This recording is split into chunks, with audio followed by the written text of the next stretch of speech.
Ito nga lang naka, ano na, yung cut na, pwede ako magsalitang ano eh.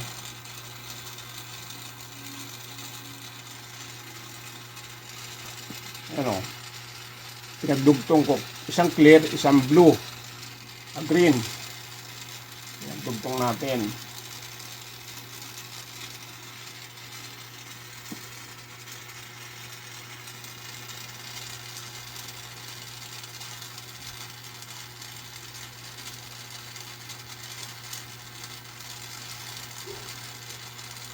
Ngayon, mataba siya.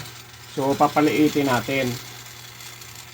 Kasi hindi siya akma doon sa ating gagawing design.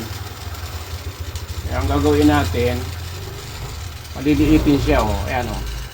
10mm magiging 6mm. Ito, 6, 10 yan. Kasi hindi siya akma doon sa ating gagawing design. Kaya ang gagawin natin, paliliitin. Ayan. So, wala tayong available na glass. Kaya gagawin natin paliliitin. Ayan. Kung tayo may available na glass, pwede tayong hindi mag-aksaya ng oras, panahon, para lang magpaliit niyan. So, ang gagawin natin, ganyan. Kasi ito lang ating available kasi ang ating ginagamit ay mga scrap lang. So, gagawin natin ang paraan yan. Yan. Tapos, yan, dagdugtong ko, puti. Tapos green. So, yung green, gagawin nating bola. Yan, gagawin natin bola. Para meron siyang design.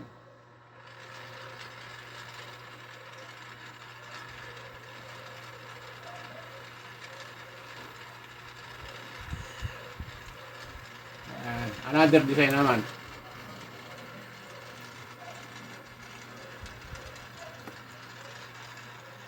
So, ngayon, maliit din yung ating tube, yung glass. So, papalaki natin.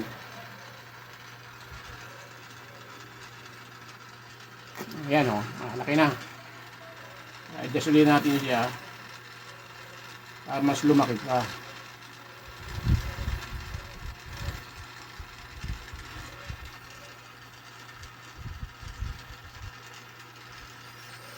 Ayan, o. Tama na, match na siya doon sa ating hinahanap na laki. Puputulin natin dito.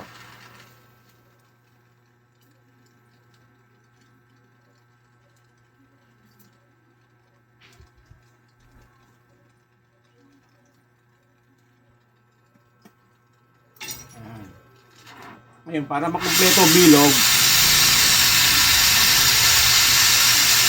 hihipan natin ng isang malakas. Ano, maliit na siya ah. Hihipan natin malaki.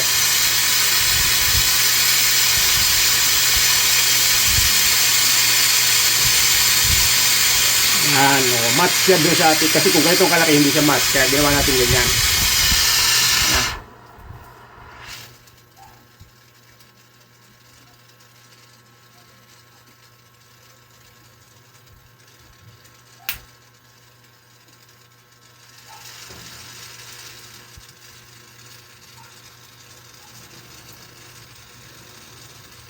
Okay. O, ayan o. Ayan o. Clean siya. Tapos ito green. Puputulin na lang siya dyan. Puputulin. Yan ang finished product.